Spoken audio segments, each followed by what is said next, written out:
नमस्कार दोस्तों, स्पीडी वार्षिक अंक 2025 के 1000 प्रश्नों की श्रृंखला के 7वें भाग में आप लोगों का स्वागत है। इस श्रृंखला के सभी प्रश्न जो हैं आगामी परीक्षा जैसे स्टेट पीसीएस हो गया, किसी स्टेट का सब इंस्पेक्टर का पोस्ट होता है उसके लिए, या ग्रुप डी के लिए, या आरआरबी, एनटीपीसी के किसी भी एग्जाम के लिए, बैंकिंग सेक्टर के भी एग्जाम के लिए ये जो करंट अफेयर के प्रश्न हैं अति ही महत्वपूर्ण है। तो अगर आपको वीडियो पसंद आए तो प्लीज़ वीडियो को लाइक करें, चैनल को सब्सक्राइब करें और वीडियो को ज़्यादा से ज़्यादा अपने दोस्तों को बीच में शेयर करें। और अगर आपके कोई सुझाव या उपाय हो तो हमें कमेंट बॉक्स में कमेंट करके बताएं। तो चलिए शुरू करते हैं। आज का पहला प्रश्न है कि 20 अगस्त को सद्भावना दिवस किसकी जयंती पर मनाया जाता है? इसका सही आंसर हो जाएगा विकल्प सी, राजीव गांधी जी की जयंती पर सद्भावना दिवस मनाया जाता है। अगला प्रश्न है, संयुक्त राष्ट्र में भारत के नए राजदूत के रूप में किसे नियुक्त किया गया है? सही आंसर हो जाएगा विकल्प ए, जो इसका सही आंसर हो जाएगा पी हरीश जी को भारत के नए राजदूत के रूप में संयुक्त राष्ट्र में नियुक्त किया गया। तो विकल्प ए जो इस प्रश्न का सही आंसर है। अगला प्रश्न है कि भारत का नया गृह सचिव किसे नियुक्त किया गया है? भारत का नया गृह सचिव किसे नियुक्त किया गया है? तो इसका सही आंसर हो जाएगा इस प्रश्न का सही आंसर हो जाएगा विकल्प सी, गोविंद मोहन जी को भारत का नया गृह सचिव नियुक्त किया गया है। और गृह मंत्री की बात कर ले, भारत में गृह मंत्री कौन है? तो अभी अमित शाह जी भारत के गृह मंत्री हैं। और हाल ही में अमित शाह जी को राष्ट्रीय राजभाषा समिति के अध्यक्ष के रूप में अमित शाह को चयनित किया गया है। अगर बात करें राष्ट्रीय राजभाषा समिति के सदस्यों की बात करें तो इसमें कुल 30 सदस्य होते हैं, जिसमें से 20 सदस्य लोकसभा के तथा 10 सदस्य राज्यसभा के होते हैं। तो भारत के नए गृह सचिव कौन है? गृह सचिव हैं गोविंद मोहन। विकल्प सी जो है इस प्रश्न का सही आंसर है। अगला प्रश्न है कि प्रवर्तन निदेशालय यानी ईडी के नए निदेशक कौन बने हैं? इसका सही आंसर हो जाएगा विकल्प डी, राहुल नवीन जी ईडी के नए निदेशक बने हैं। विकल्प डी इसका सही आंसर है। अगला प्रश्न है कि भारतीय पुरुष क्रिकेट टीम के नए गेंदबाज कोच किसे नियुक्त किया गया है? तो ये मोर्ने मार्कल जी को नियुक्त किया गया है। विकल्प डी जो इस प्रश्न का सही आंसर है। मोर्ने मार्कल भारतीय पुरुष क्रिकेट टीम के नए गेंदबाज हैं। और देखें अगर मोर्ने मार्कल जी तो ये साउथ अफ्रीका के रहने वाले हैं, साउथ अफ्रीका के प्लेयर हैं। तो विकल्प डी जो इस प्रश्न का सही आंसर है। अगला प्रश्न है कि पॉल कगामे ने हाल ही में किस देश के राष्ट्रपति के रूप में शपथ ली है? तो इन्होंने रवांडा के राष्ट्रपति के रूप में शपथ ली है। विकल्प बी इसका सही आंसर है। अगर बात करें रवांडा की राजधानी की तो किगाली, रवांडा की राजधानी किगाली है और यहाँ की मुद्रा है रवांडा फ्रैंक। यहाँ की मुद्रा है रवांडा फ्रैंक और यहाँ की राजधानी यानी रवांडा की राजधानी किगाली है। तो विकल्प बी जो इस प्रश्न का सही आंसर है। अगला प्रश्न है कि 17 अगस्त 2024 को तीसरे वॉइस ऑफ ग्लोबल साउथ शिखर सम्मेलन, एक बार फिर से नाम सुन लीजिए, तीसरे यानी तीसरा संस्करण है, ये तीसरा संस्करण है। वॉइस ऑफ ग्लोबल साउथ शिखर सम्मेलन की मेजबानी किस देश ने की है? तो इसकी मेजबानी भारत ने की है। एक बार फिर से शिखर सम्मेलन का नाम सुन लीजिए, वॉइस ऑफ ग्लोबल साउथ शिखर सम्मेलन, जिसका ये तीसरा संस्करण था, इसकी मेजबानी किसने की है? भारत ने की है। मेनली यह वर्चुअली रूप से इसकी मेजबानी की गई है। और ये एक तरह से दक्षिण देश हैं, लाइक आप समझ सकते हैं दक्षिण देश में अफ्रीकी कॉन्टिनेंट को ले लीजिए, जितने भी देश हैं उनको खासकर उनको फोकस किया गया है इस शिखर सम्मेलन में। तो दक्षिणी देशों के विभिन्न मुद्दों को एक साथ लाने की पहल है और यह एक तरह से भारतीय प्रधानमंत्री नरेंद्र मोदी का दूरदृष्टिकोण है कि इन सारे दक्षिणी देशों की समस्याओं को एक साथ एक मंच पर लाके उन्हें एक बड़े स्तर पर उन सारी समस्याओं का समाधान किया जाए। तो यह तीसरा जो वॉइस ऑफ ग्लोबल साउथ शिखर सम्मेलन हुआ है, इसकी मेजबानी भारत ने किया है। विकल्प बी इस प्रश्न का सही आंसर है। अगला प्रश्न है कि हाल ही में डीआरडीओ ने लॉन्ग रेंज गाइड बम का सफल परीक्षण किया है। इससे क्या नाम दिया गया? इसे गौरव नाम दिया गया है। विकल्प ए जो इस प्रश्न का सही आंसर है। अगला प्रश्न है कि किस राज्य सरकार ने रत्नागिरी स्थित मेसोलिथिक युग के प्राचीन स्मारक जियोग्लिफस और पेट्रोग्लिफस को संरक्षित स्मारक घोषित किया? तो यह महाराष्ट्र सरकार ने घोषित किया है। विकल्प बी जो इस प्रश्न का सही आंसर है। अगला प्रश्न देखते हैं, राजीव गौबा के स्थान पर भारत के अगले कैबिनेट सचिव कौन बने हैं? इसका सही आंसर हो जाएगा विकल्प बी, टीवी सोमनाथन बने हैं। विकल्प बी इस प्रश्न का सही आंसर है। अगला प्रश्न है कि किस महिला क्रिकेटर को जुलाई 2024 के लिए ICC player of the month का सम्मान मिला है? इस प्रश्न का सही जो आंसर है वो विकल्प सी है, चमारी अथापत्थु जो कि श्रीलंका के प्लेयर हैं, इनको जुलाई के लिए ICC player of the month का अवार्ड दिया गया। विकल्प सी इस प्रश्न का सही आंसर है। अगला प्रश्न है कि हाल ही में किस भारतीय पैरा शटलर को बैडमिंटन विश्व महासंघ ने निलंबित कर दिया है? एक बार फिर से प्रश्न सुन लीजिए, भारतीय पैरा शटलर हैं जिनको बैडमिंटन विश्व महासंघ ने निलंबित कर दिया है। तो इनका नाम है प्रमोद भगत नाम है इनका। विकल्प सी जो इस प्रश्न का सही आंसर है। अगला प्रश्न है कि भारतीय जूनियर भारतीय जूनियर पुरुष हॉकी टीम का हेड कोच किसे नियुक्त किया गया है? तो इसका सही आंसर हो जाएगा विकल्प सी, पी.आर. श्रीजेश जी को। पी.आर. श्रीजेश जी को भारतीय जूनियर पुरुष हॉकी टीम का हेड कोच बनाया गया है। विकल्प सी इस प्रश्न का सही आंसर है।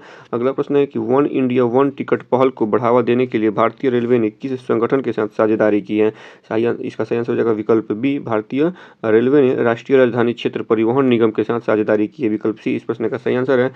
अगला प्रश्न है कि पहली वैश्विक प्रवासी महिला कबड्डी, एक बार फिर से सुनिए, पहली वैश्विक प्रवासी महिला कबड्डी लीग का आयोजन किस राज्य में किया जाएगा? इसका सही आंसर हो जाएगा विकल्प बी, यह हरियाणा में इसका आयोजन किया जाएगा। अगला प्रश्न है कि बिग क्रिकेट लीग BCL ने मैचों के प्रसारण के लिए किसके साथ दीर्घकालिक समझौता किया है? तो इसका सही आंसर हो जाएगा विकल्प सी, प्रसार भारती के साथ यह समझौता किया गया है। विकल्प सी जो है इस प्रश्न का सही आंसर है। अगले प्रश्न की तरफ बढ़ते हैं। पेरिस ओलंपिक 2024 में किस देश ने सर्वाधिक पदक जीते हैं? तो इसका सही आंसर हो जाएगा विकल्प ए, USA ने जीते हैं। और वहीं पर अगर पैरा ओलंपिक की बात की जाए पेरिस पैरा ओलंपिक की, तो उसमें चीन ने सर्वाधिक पदक जीते हैं। दूसरे नंबर पर ब्रिटेन है और तीसरे नंबर पर USA है, जबकि भारत का स्थान पैरा ओलंपिक में 18वें नंबर पर है। तो विकल्प ए जो है इस प्रश्न का सही आंसर है। अगला प्रश्न है कि पेरिस ओलंपिक 2024 में भारत पदक तालिका में किस स्थान पर रहा है? तो भारत जो है पदक तालिका में 71वें स्थान पर रहा है। विकल्प बी जो इस प्रश्न का सही आंसर हो जाएगा, जबकि भारत पैरा ओलंपिक में 18वें स्थान पर रहा है। ठीक है, तो विकल्प बी जो है इस प्रश्न का सही आंसर है। अगला प्रश्न है कि प्रतिवर्ष दुनिया भर में विश्व अंगदान दिवस कब मनाया जाता है? इसका सही आंसर हो जाएगा विकल्प सी जो है इसका सही आंसर हो जाएगा 13 अगस्त को दुनिया भर में विश्व अंगदान दिवस मनाया जाता है। 13 से एक चीज़ और है, 13 से 23 याद कर सकते हैं। 23 अगस्त को भारत का राष्ट्रीय अंतरिक्ष दिवस मनाया जाता है। 23 अगस्त को भारत का राष्ट्रीय अंतरिक्ष दिवस मनाया जाता है। 13 अगस्त को प्रतिवर्ष दुनिया में विश्व अंगदान दिवस मनाया जाता है। अगला प्रश्न देखते हैं। पेरिस ओलंपिक 2024 में भारत ने कुल कितने पदक जीते हैं? इस प्रश्न का सही आंसर हो जाएगा विकल्प 6, भारत ने कुल 6 पदक जीते हैं। पेरिस ओलंपिक 2024 में भारत ने कोई गोल्ड मेडल नहीं जीता है। ठीक है, तो विकल्प सी जो इस प्रश्न का सही आंसर है। अगला प्रश्न है कि 8 अगस्त 2024 को पूरे भारत में भारत छोड़ो आंदोलन की कौन सी वर्षगांठ मनाई गई? इसका सही आंसर हो जाएगा विकल्प सी, 82वीं वर्षगांठ मनाई गई है। ठीक है, तो विकल्प सी जो इस प्रश्न का सही आंसर है। अगला प्रश्न देखते हैं। केंद्र सरकार ने हाल ही में वर्ष 2024 के लिए कुल कितने राष्ट्रीय विज्ञान पुरस्कार देने की घोषणा की है? तो ये कुल पुरस्कारों की संख्या जो है वो 33 है। विकल्प बी इस प्रश्न का सही आंसर है। अगला प्रश्न है कि भारत ने किस देश के साथ UPI सेवा शुरू करने के लिए समझौता किया? तो यह मालदीव के साथ ये समझौता किया गया है। विकल्प सी जो इस प्रश्न का सही आंसर है। अगला प्रश्न है कि बुद्धदेव भट्टाचार्य का हाल ही में निधन हो गया, वे किस राज्य के पूर्व मुख्यमंत्री थे? वे पश्चिम बंगाल के पूर्व मुख्यमंत्री थे। विकल्प सी जो इस प्रश्न का सही आंसर है। अगले प्रश्न की तरफ बढ़ते हैं। अगला प्रश्न है कि अंतर्राष्ट्रीय ओलंपिक समिति के एथलीट आयोग के दूसरे उपाध्यक्ष के रूप में किसे चुना गया है? तो विकल्प बी जो इस प्रश्न का सही आंसर हो जाएगा अभिनव बिंद्रा जी को चुना गया है। एक बार प्रश्न को फिर से सुन लीजिए। अंतर्राष्ट्रीय ओलंपिक समिति के एथलीट आयोग के दूसरे अध्यक्ष के रूप में किसे चुना गया है? अभिनव बिंद्रा जी को चुना गया है। तो विकल्प बी जो इस प्रश्न का सही आंसर है। अगले प्रश्न की तरफ बढ़ते हैं। अगला प्रश्न है पेरिस ओलंपिक 2024 में नीरज चोपड़ा ने कौन सा पदक जीता है? तो नीरज चोपड़ा जी ने रजत पदक जीता है। विकल्प बी जो है इस प्रश्न का सही आंसर है। स्वर्ण पदक पाकिस्तान के एक प्लेयर को मिला था, तो रजत पदक भारत के प्लेयर नीरज चोपड़ा जी इनको मिला था। तो विकल्प बी जो इस प्रश्न का सही आंसर है। अगला प्रश्न देखते हैं। भारतीय पुरुष हॉकी टीम ने पेरिस ओलंपिक में कांस्य पदक जीता, इस टीम के कप्तान कौन थे? विकल्प बी जो इस प्रश्न का सही आंसर है हरमनप्रीत सिंह जी इस टीम के कप्तान थे। अगला प्रश्न है किस खेल से संबंधित पूर्व भारतीय खिलाड़ी अंशुमन गायकवाड़ का 71 वर्ष की उम्र में निधन हो गया? तो अंशुमन गायकवाड़ जी क्रिकेट खेल से संबंधित है। विकल्प सी इनका सही आंसर है। अगले प्रश्न की तरफ बढ़ते हैं। असम राइफल के नए महानिदेशक कौन बने हैं? असम राइफल के नए महानिदेशक कौन बने हैं? विकल्प इस प्रश्न का जो विकल्प डी है ये सही है। विकास लखेड़ा जी जो है ये असम राइफल के नए महानिदेशक बने हैं। तो विकल्प डी जो है इस प्रश्न का सही आंसर है। अगला प्रश्न है कि 15 अगस्त 2024 को 78वें स्वतंत्रता दिवस के अवसर पर प्रधानमंत्री नरेंद्र मोदी ने लाल किला पर कौन सी बार तिरंगा फहराया है? तो ये इनका 11वीं बार है, इन्होंने 11वीं बार ये तिरंगा फहराया है। तो विकल्प डी जो इस प्रश्न का सही आंसर है। अगला प्रश्न है हालिया जारी NIRF 2024 रैंकिंग में किस भारतीय संस्था को लगातार छठे वर्ष ओवरऑल प्रथम स्थान प्राप्त हुआ है? तो इसका सही आंसर हो जाएगा विकल्प ए। आईआईटी मद्रास को ओवरऑल छठे वर्ष भी प्रथम स्थान प्राप्त हुआ है, तो विकल्प ए जो है इस प्रश्न का सही आंसर है। अगला प्रश्न है कि केंद्र सरकार ने हाल ही में किन 2 राज्यों में नए मोर अभयारण्य स्थापित किए किए हैं? तो इसका सही आंसर हो जाएगा विकल्प बी। कर्नाटक और केरल में केंद्र सरकार के द्वारा 2 नए मोर अभयारण्य स्थापित किए गए हैं, तो विकल्प बी जो है इस प्रश्न का सही आंसर है। अगला प्रश्न है, भारतीय रिजर्व बैंक ने यूपीआई पेमेंट की लिमिट 1 लाख रुपए से बढ़ाकर कितनी कर दी है? तो 1 लाख रुपए से बढ़ाकर अब ये 5 लाख रुपया कर दिया गया है, विकल्प सी जो है इस प्रश्न का सही आंसर है। अगला प्रश्न है, ओलंपिक खेलों के समापन समारोह में मनु भाकर के साथ दूसरे भारतीय ध्वजवाहक कौन थे? तो ये पीआर श्रीजेश थे, विकल्प सी जो इस प्रश्न का सही आंसर है। समापन समारोह की बात की जा रही है, ठीक है, तो पीआर श्रीजेश थे, विकल्प सी जो है इस प्रश्न का सही आंसर है। अगला प्रश्न है कि हाल ही में किस राज्य सरकार ने उपस्थिति पोर्टल लॉन्च किया है? इसका सही आंसर हो जाएगा विकल्प डी। झारखंड राज्य सरकार ने उपस्थिति पोर्टल लॉन्च किया है। अगला प्रश्न है कि फॉर्च्यून ग्लोबल 500 लिस्ट में सर्वोच्च रैंक वाली भारतीय कंपनी कौन सी है? कौन से लिस्ट में? तो फॉर्च्यून ग्लोबल 500 लिस्ट में सर्वोच्च रैंक वाली भारतीय कंपनी कौन है? तो रिलायंस इंडस्ट्रीज है, विकल्प बी इसका सही आंसर है, रिलायंस इंडस्ट्रीज है। अगला प्रश्न है कि भारतीय नौसेना ने हाल ही में लद्दाख में कौन सा अभ्यास का आयोजन किया था? इसका सही आंसर हो जाएगा विकल्प ए। पर्वत प्रहार भारतीय सेना ने हाल ही में लद्दाख में कौन सा अभ्यास का आयोजन किया था? प्रहार नामक एक अभ्यास था, जिसका आयोजन जो है भारतीय सेना के द्वारा किया गया था। अगला प्रश्न है कि साल 2023 में सर्वश्रेष्ठ पर्यटन गांव के रूप में कितने गांवों को मान्यता दी गई है? इस प्रश्न का सही आंसर हो जाएगा विकल्प बी। 35 गांवों को यह मान्यता दी गई है। अगला प्रश्न है, 78वें स्वतंत्रता दिवस के अवसर पर कितने सशस्त्र बलों और केंद्रीय सशस्त्र पुलिस बलों को वीरता पुरस्कार से सम्मानित किया गया है? इसका सही आंसर हो जाएगा विकल्प डी। 103 केंद्रीय सशस्त्र पुलिस बल को वीरता पुरस्कार से सम्मानित किया गया, तो विकल्प 103 जो है इस प्रश्न का सही आंसर हो जाएगा। अगला प्रश्न है कि पेरिस ओलंपिक में विनेश फोगाट को किस भार वर्ग में अयोग्य घोषित कर दिया गया था? तो इनका भार का जो वर्ग था वो 50 किलोग्राम भार वर्ग था, विकल्प ए इसका सही आंसर है। अगला प्रश्न है कि इनका वजन कुछ ज़्यादा हो जाने के कारण से 50 किलोग्राम से 100 या 150 ग्राम इनका वजन कुछ ज़्यादा हो गया था, जिसकी वजह से इनको डिस्क्वालीफाई कर दिया गया था। तो ये एक भारत के लिए गोल्ड मेडल के दावेदार थी, लेकिन इनका वजन कुछ 100 ग्राम ज़्यादा हो जाने की वजह से इनको डिस्क्वालीफाई कर दिया गया था वहाँ से, तो विकल्प ए जो है इनका भार वर्ग जो था वो 50 किलोग्राम का था, तो विकल्प ए इसका सही आंसर है। अगला प्रश्न है कि खबरों में रही नंदिनी सहकार योजना किसके द्वारा लॉन्च की गई है? तो इसका सही आंसर हो जाएगा विकल्प बी जो है इस प्रश्न का सही आंसर हो जाएगा एनसीडीसी के द्वारा नंदिनी सहकार योजना लॉन्च की गई है, विकल्प बी इस प्रश्न का सही आंसर है। अगला प्रश्न है, राष्ट्रपति द्रौपदी मुर्मू को किस देश के सर्वोच्च नागरिक सम्मान कैंपेनियन ऑफ द ऑर्डर से सम्मानित किया गया है? तो ये जो अवार्ड है ये फिजी का अवार्ड है, फिजी का सर्वोच्च नागरिक सम्मान है। जैसे भारत का सर्वोच्च नागरिक सम्मान क्या है? भारत रत्न है, वैसे ही फिजी का सर्वोच्च नागरिक सम्मान है कंपेनियन ऑफ द ऑर्डर से राष्ट्रपति द्रौपदी मुर्मू जी को सम्मानित किया गया, तो विकल्प बी जो इस प्रश्न का सही आंसर है। अगले प्रश्न की तरफ बढ़ते हैं, किस तिथि को विश्व स्वास्थ्य संगठन ने मंकी पॉक्स को ग्लोबल पब्लिक हेल्थ इमरजेंसी घोषित किया था? तो monkey pox global public health emergency किस तारीख को घोषित किया गया था? तो 14 अगस्त को घोषित किया गया था। इसे हम आसानी से याद कर सकते हैं। 15 अगस्त को हम अपना स्वतंत्रता दिवस मनाते हैं और 14 अगस्त को WHO ने इसे इमरजेंसी घोषित कर दिया था। तो 14 अगस्त को जो है कि WHO के द्वारा मंकी पॉक्स को ग्लोबल पब्लिक हेल्थ इमरजेंसी घोषित किया गया था, ठीक है, तो विकल्प ए जो इस प्रश्न का सही आंसर है। अगला प्रश्न है, विश्व प्राकृतिक संरक्षण दिवस कब मनाया जाता है? इसका सही आंसर हो जाएगा विकल्प बी। 28 जुलाई को विश्व प्राकृतिक संरक्षण दिवस मनाया जाता है। अगला प्रश्न है कि संघ लोक सेवा आयोग यूपीएससी की नई अध्यक्ष कौन है? तो इनकी नई अध्यक्ष प्रीति सूदन जी बनी है, विकल्प ए जो इस प्रश्न का सही आंसर है। अगला प्रश्न है, MS स्वामीनाथन पर्यावरण संरक्षण पुरस्कार किसे दिया गया? एक बार फिर से नाम सुनिए, MS स्वामीनाथन पर्यावरण संरक्षण पुरस्कार। इस पुरस्कार का नाम ही है MS स्वामीनाथन पर्यावरण संरक्षण पुरस्कार, और यह किसे दिया गया है? तो इस प्रश्न का जो सही आंसर हो जाएगा वो विकल्प डी है। अनंत शंकर दर्शन जी को MS स्वामीनाथन पर्यावरण संरक्षण पुरस्कार दिया गया है, विकल्प डी जो है इस प्रश्न का सही आंसर है। अगला प्रश्न है कि बिम्स्टेक बिजनेस शिखर सम्मेलन की मेजबानी किस देश ने किया है? तो इसका सही आंसर हो जाएगा विकल्प ए, इसकी मेजबानी जो है भारत ने किया है। अगला प्रश्न है,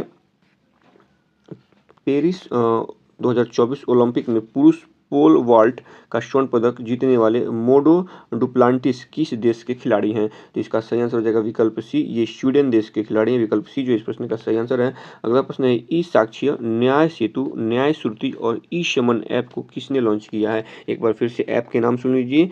ई साक्ष्य, न्याय सेतु, न्याय श्रुति और ई समन ऐप को किसने लॉन्च किया है? तो इसका सही आंसर हो जाएगा विकल्प बी। यह सारे ऐप जो है अमित शाह जी के द्वारा लॉन्च किए गए हैं, जो कि वर्तमान में भारत के गृह मंत्री हैं। विकल्प बी जो इस प्रश्न का सही आंसर है। अगले प्रश्न की तरफ बढ़ते हैं। किस फूल की प्रजाति को हाल ही में IUCN द्वारा संकटग्रस्त प्रजाति घोषित किया गया है? इसका सही आंसर हो जाएगा विकल्प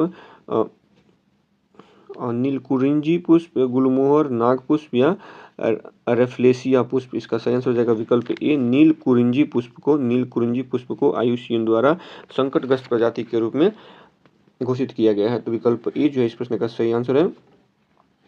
नीलकुरिंजी, जहाँ तक मुझे याद है, नीलकुरिंजी ये कैसे एक प्रकार के ये फूल है जो कि 12 वर्षों के बाद ये इसमें फूल लगते हैं, इस पौधे में फूल लगते हैं 12 वर्षों के बाद। तो इसलिए शायद और अभी जिन क्षेत्रों में ये फूल खिलते हैं वहाँ पे अतिक्रमण ज़्यादा होने की वजह से इनकी अस्तित्व पे संकट मंडरा रहे हैं, इसलिए IUCN के द्वारा इसे संकटग्रस्त प्रजाति के रूप में घोषित किया गया है। तो विकल्प ए जो इस प्रश्न का सही आंसर है। अगला प्रश्न है कि पेरिस ओलंपिक 2024 पेरिस ओलंपिक 2024 के लिए 5 अगस्त 2024 को भारतीय डाक विभाग ने 4 स्मारक टिकट जारी किए थे। इन टिकटों में कौन सा ओलंपिक खेलों को दर्शाया गया है? तो इसका सही आंसर हो जाएगा विकल्प डी, ए और बी, यानी भाला फेंक और हॉकी तथा नौकायान और टेबल टेनिस, यानी 4 खेलों को इसमें दर्शाया गया है। यहाँ पे मेंशन भी है 4 स्मारक टिकट जारी किए गए और इन टिकटों पे 4 खेलों को दर्शाया गया है। पहला भाला फेंक, दूसरा हॉकी, तीसरा नौकायान, चौथा टेबल टेनिस। तो 4 टिकटों पे 4 खेलों को दर्शाया गया है। तो विकल्प डी जो है इस प्रश्न का सही आंसर है। अगला प्रश्न है कि जून 2024 तक PM कुसुम योजना, एक बार फिर से योजना का नाम सुनिए, PM कुसुम योजना से लाभान्वित किसानों की कुल संख्या कितनी है? तो ये इनकी कुल जो संख्या है 4,11,222 है। ठीक है, PM कुसुम योजना से लाभान्वित किसानों की संख्या 4,11,222 है। विकल्प बी इस प्रश्न का सही आंसर है। अगला प्रश्न है, प्रतिवर्ष पूरे भारत में राष्ट्रीय भाला फेंक दिवस कब मनाया जाता है? तो ये 7 अगस्त को मनाया जाता है। विकल्प ए इस प्रश्न का सही आंसर है। अगला प्रश्न है कि बांग्लादेश की अंतिम सरकार का प्रमुख, बांग्लादेश की अंतरिम सरकार है, बांग्लादेश के अंतरिम सरकार का प्रमुख किसे नियुक्त किया गया है? तो इसका सही आंसर हो जाएगा विकल्प बी, मोहम्मद यूनुस को बांग्लादेश के अंतरिम सरकार के प्रमुख के रूप में नियुक्त किया गया था। अगला प्रश्न है कि आगामी 3 वर्षों के लिए SBI के नए अध्यक्ष कौन बने हैं? तो इसका सही आंसर हो जाएगा विकल्प बी, CS सेठी बने हैं। अगला प्रश्न है कि पेरिस ओलंपिक 2024 में टेनिस के मेंस सिंगल में गोल्ड किस खिलाड़ी ने जीता था? तो इसका सही आंसर हो जाएगा विकल्प ए, नोवाक जोकोविच ने जीता था। अगला प्रश्न है कि पेरिस ओलंपिक में पुरुषों की 1000 मीटर स्प्रिंट में स्वर्ण पदक जीतने वाले नोवा लायंस किस देश के धावक हैं? नोवा लायंस किस देश के धावक हैं? तो विकल्प डी जो इस प्रश्न का सही आंसर है, ये संयुक्त राज्य अमेरिका के धावक हैं। अगला प्रश्न है कि केंद्र सरकार ने कितने राष्ट्रीय हाई स्पीड रोड कॉरिडोर परियोजनाओं को मंजूरी दी है? सही आंसर हो जाएगा विकल्प डी, 8। केंद्र सरकार के द्वारा 8 राष्ट्रीय हाई स्पीड रोड कॉरिडोर परियोजनाओं को मंजूरी दी गई है। तो विकल्प डी इस प्रश्न का सही आंसर है। अगला प्रश्न है कि पर्यटन विकास सूचकांक 2024 में भारत का रैंक क्या है? भारत का रैंक इसमें पूछा गया, तो इसका सही आंसर हो जाएगा विकल्प बी, भारत का रैंक इसमें 39वां है। अगले प्रश्न की तरफ बढ़ते हैं। हाल ही में यामिनी कृष्णमूर्ति जी का निधन हो गया। उन्हें किस क्षेत्र में प्रसिद्धि हासिल थी? तो उन्हें शास्त्रीय नृत्य में प्रसिद्धि हासिल थी। विकल्प सी जो इस प्रश्न का सही आंसर है। अगला प्रश्न है कि ग्लोबल एग्रीकल्चर एक्सपोर्ट इंडेक्स में भारत की रैंकिंग क्या है? एक बार फिर से सुनिए, ग्लोबल एग्रीकल्चर एक्सपोर्ट इंडेक्स में भारत की रैंकिंग क्या है? तो भारत की 8वीं रैंकिंग है। विकल्प बी जो इस प्रश्न का सही आंसर है। अगला प्रश्न है, कृषि अर्थशास्त्रियों के 32वें अंतर्राष्ट्रीय सम्मेलन का आयोजन कहाँ किया गया? कृषि अर्थशास्त्रियों के 32वें अंतर्राष्ट्रीय सम्मेलन का आयोजन कहाँ किया गया था? तो इसका सही आंसर है विकल्प ए, इसका आयोजन जो है नई दिल्ली में किया गया था। आगामी युगीन भारत संग्रहालय पर राज्य संग्रहालय सम्मेलन का उद्घाटन किसने किया? प्रश्न एक बार फिर से सुनिए, आगामी युगीन भारत संग्रहालय पर राज्य संग्रहालय सम्मेलन का उद्घाटन किसने किया है? तो इसका सही आंसर हो जाएगा विकल्प सी हो जाएगा, गजेंद्र सिंह शेखावत जी ने इसका उद्घाटन किया था।